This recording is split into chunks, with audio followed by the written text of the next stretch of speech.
What's going on, Banger TV? I am back. My name is Connor, and this is another Overkill review, Banger's weekly metal review show. Before we get started, some of you may know I am the COO of Toronto hard rock, stoner rock record label Fuzzed and Buzzed.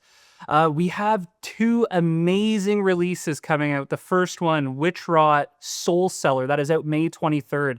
And we have actually teamed up with one of my favorite European labels, Majestic Mountain. We have one vinyl variant that's already sold out. There's two more left on our website, and test your luck and try to get it.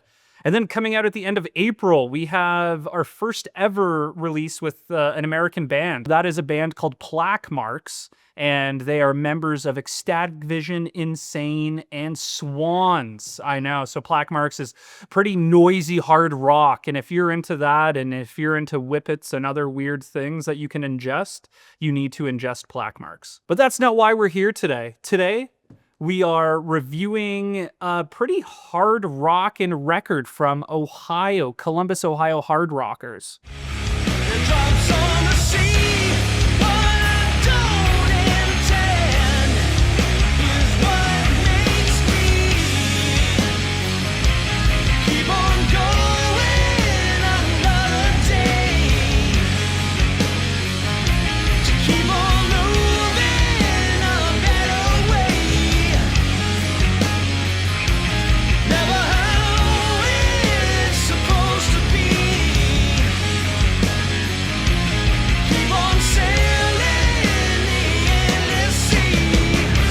The song you just heard is called The Good Fight, and this is the fifth studio album by Columbus, Ohio hard rockers Lopan, titled Get Well Soon, and it is out right now on Magnetic Eye Records. So Lopan, they're from Columbus, Ohio, and they started off all the way back 20 years of hard rock, American hard rock. They have 5 studio albums and one very killer EP. They've been on labels Small Stone Records, Aqualim, and now they have teamed up with, I guess, one of the biggest labels in the scene, Magnetic Eye. These guys deserve all of the hype. They've toured with some pretty big bands like High on Fire, Red Fang. They've toured Europe. The list goes on. With this tight catalog and having a 20-year reputation of absolutely hard rock, is this album going to compare to my favorite release, Colossus, that came out in 2014? Well, get your life jacket and let's jump in. So as soon as you dive into this record, you're hearing some unbelievable riffs. And my first point here is that these riffs do not stop. So listen to my favorite song on this record. It's the 4th song. And bear with me. It's Ozymandias. You let me know in the comments if I'm absolutely butchering this name. And you're reaching for the sand. Are you ready to concede? Yeah. What's now breaking wood in bed? While the rest are left to bleed. While you're bravely gone to sand. Out of shadow they'll proceed, yeah. All you know is at an end. You heard that clip of that tune. It is my all-time favorite song on this record. And let's be honest, you've been a band for 20 years. How do the riffs keep coming? How do you keep familiar with the sounds that you've started? How do you break and try something new? And these guys are keeping it familiar. These guys don't fall short on being original because everything they've done is very original. And you could tell by the song, the Ozymandias, it sounds like nothing I've heard before, and I think what helps is Jeff's very distinct voice, and I think it matches well with the riffs that are created on this album.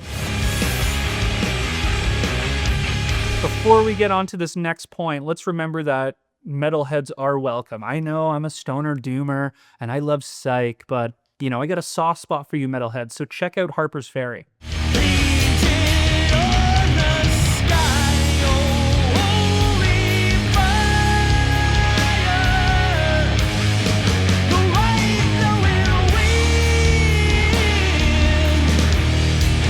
God's holy name.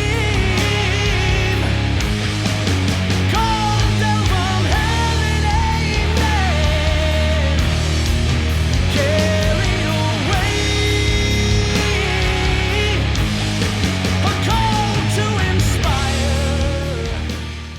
I have no idea what stoner rock is anymore. And when you listen to this album, it's like, you know, they're pushing the envelope of it being grunge, it being alt rock, and it being metal. Maybe it's stoner metal, but it really has to do with Jeff's voice. It's really bridging this whole, like, what is it? Like, I don't even think it's categorized as stoner rock on Bandcamp. I don't think it's stoner rock. I think these guys are way past that on this album. It, like, even has some Tool flair. I'd say it's way more alternative rock than it is stoner rock.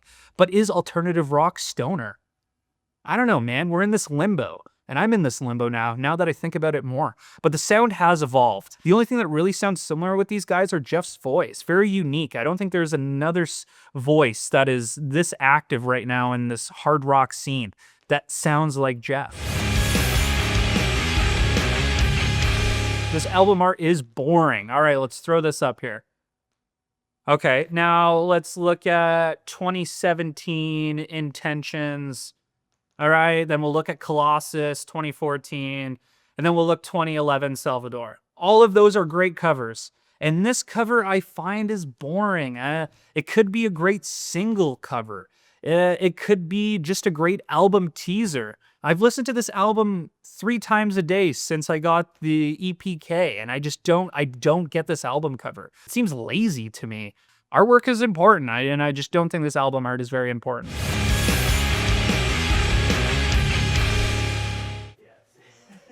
It's the dude, it's the man, and it's a pup.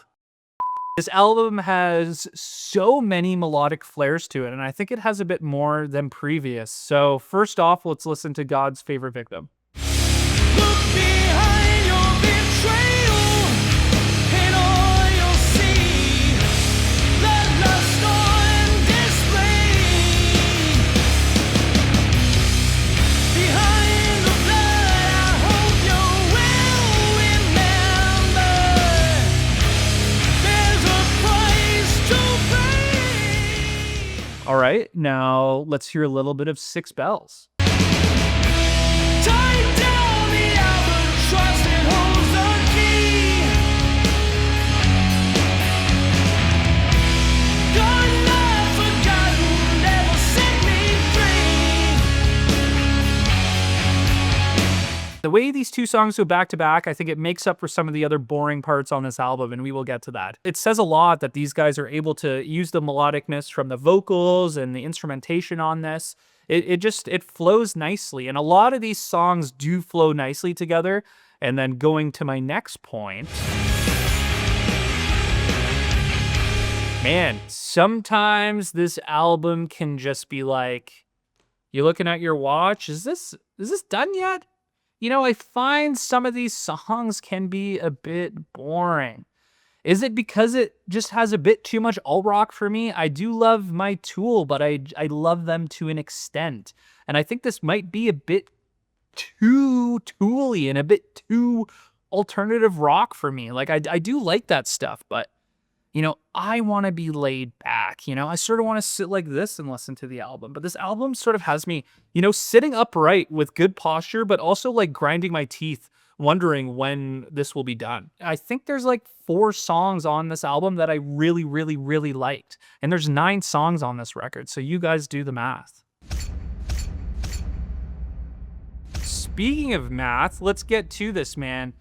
So this album is cool. It has some really memorable parts to me. It has some rather boring parts, but overall, I think it's quite a solid record. You know, their last record came out in, I think, 2019.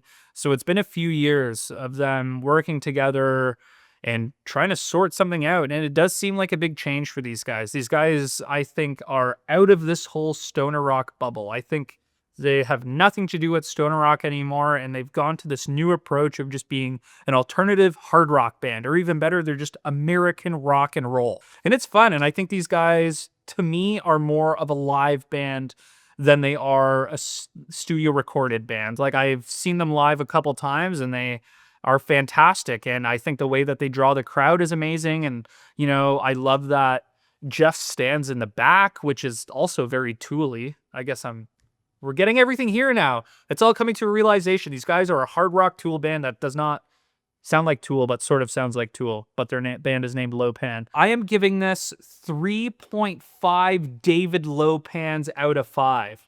And if you don't know who David Lopan is, you watch Big Trouble in Little China and you will find out. The shoutouts! All right. This is the best part. So up first, we have Crystal Spiders, Metonia, and that is out on Ripple Music May 23rd. And these guys are just, man, they're straight up doomy riffs with metal from North Carolina. This power trio is just absolutely crazy. These guys were in some other really cool metal bands like Lightning Born. I saw Lightning Born at Maryland Doomfest, and this is like really searing new wave of British heavy metal. This next one here is probably the most important record to any psychedelic rocker, stoner rocker, and the band is Dead Meadow, and the album is Voyager to Voyager.